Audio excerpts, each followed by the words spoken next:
Hey guys, ഇന്നൊരു Sikkim vlog ആയാലോ? അങ്ങനെ തുടർച്ചയായിട്ട് 2 ദിവസത്തെ ട്രെയിൻ ജീവിതത്തിന് ശേഷം ഞങ്ങൾ NJP ടൗണിൽ എത്തിയട്ടോ.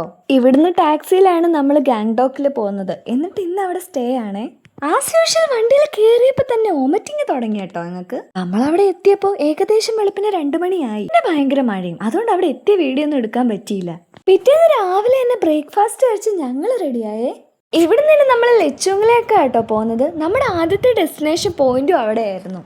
ഇവിടെ പിന്നെ നമ്മൾ എവിടേക്ക് പോകണമെങ്കിലും പെർമിറ്റ് വേണം കേട്ടോ. അതാണ് നമുക്ക് ആദ്യമായിട്ട് ചടപ്പ് തോന്നിയ കാര്യം തന്നെ. പിന്നെ രണ്ടാമത്തെ കാര്യം, എല്ലാവരും പല വണ്ടിയിലായിരിക്കും. കാരണം ഇവിടെ ഓരോ ഏരിയയിലേക്കും ഓരോ പെർമിറ്റുള്ള വണ്ടികൾക്ക് മാത്രമേ പോകാൻ പറ്റൂ.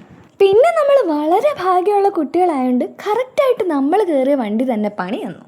അങ്ങനെ 2-2.5 മണിക്കൂർ ഞങ്ങൾ ആ നടു റോഡിൽ പോസ്റ്റായി ഗൈസ്. പിന്നെ ആരെങ്കിലും ചോദിച്ചാൽ ഗാങ്ടോക്കിന്റെ ഭംഗി കാണാൻ നിർത്തിയാന്ന് പറഞ്ഞാൽ മതിയെന്നേ. അവര് പറഞ്ഞ ആദ്യത്തെ ഡെസ്റ്റിനേഷൻ പോയിന്റ് ആയിരുന്നു കേട്ടോ ഇത്. പക്ഷെ ഇത് ആദ്യം കണ്ടപ്പോഴേ എൻ്റെ മനസ്സിൽ വന്നത് വാട്ടർഫാൾ കാണണമെങ്കിൽ ആതിരപ്പള്ളിയിലേക്ക് വാടോന്നായിരുന്നു. വാട്ടർഫാൾസ് കണ്ട ക്ഷീണം മാറ്റാൻ വേണ്ടിയിട്ട് ഞങ്ങളെല്ലാവരും ഓരോ കട്ടൻ ചായ കുടിച്ചേട്ടോ. ഉയരം കൂടുന്നതോറും കട്ടൻ ചായയുടെ വിലയും കൂടുമെന്ന് അപ്പോഴാണ് എനിക്ക് ശരിക്കും ബോധ്യപ്പെട്ടത്. ഈ ഒരു ചെറിയ കപ്പ് കട്ടൻ ചായക്ക് ഏകദേശം 25 രൂപയാട്ടോ വില. ഇനിയാണ് മെയിൻ.